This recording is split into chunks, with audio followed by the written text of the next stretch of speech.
व्यर्थ के राग में आदमी के गुण हुए होते जैसे नाग में चांदनी को भुला दिया चांद के दाग में कि अज्ञान के तूफान से ज्ञान हुआ कंगाल है और हर किसी की बात में कोई ना कोई चाल है। मर्यादाहीन राजनीति, फैला भ्रष्टाचार, हृदय हुए ज्वालामुखी, व्याप्त हाहाकार, नेता सत्तावान है, जनता पर अत्याचार, देशद्रोही दानवों ने फैलाया अनाचार कि सत्ता लोलुपताओं ने किया देश हलाल है और हर किसी की बात में कोई ना कोई चाल है। संकीर्णता, विश्वासघात, वर्तमान की भयंकर ज्वाला, दस्ता बनकर नाग बही, दूध पिलाकर जिसको पाला, अपना बनकर आज मनुष्य अपनों के ही मारे भाला, मानवता को स्वयं मनुष्य ने आज गहन संकट में डाला कि आचरण के तिमिर में का जंजाल है और हर किसी की बात में कोई ना कोई चाल है। ये था कविता का एक पहलू और इसी कविता के दूसरे पहलू पर सभी का खास तौर पर ध्यान चाहूंगा, सभी एकाग्रता रखना है। उधर आओ आप। कविता का आनंद तभी आएगा जब एकाग्र होकर के सुनते हैं जी।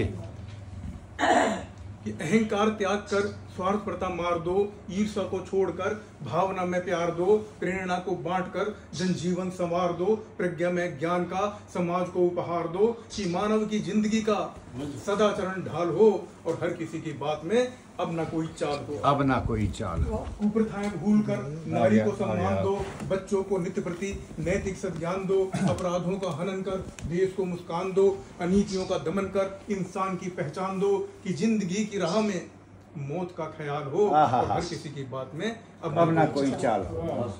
संयम को साध कर उन्मादों पर ताला दो, प्यार को बांट कर स्नेह तुर्वित माला दो, संस्कृति अपना कर अमृत में प्याला दो, तिमिर को मिटा कर सुख में उजाला दो कि दीप के त्योहार में अंधेरे का मलाल हो और हर किसी की बात में अब ना कोई चाल हो।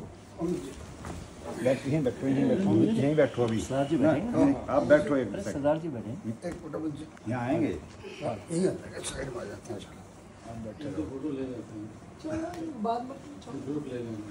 बाद में ले लेंगे। तो अंतिम पंक्तियां मैं हिंदी के नाम समर्पित करना चाहूंगा क्योंकि अब 14 सितंबर को हिंदी दिवस या हिंदी पखवाड़ा आने वाला है।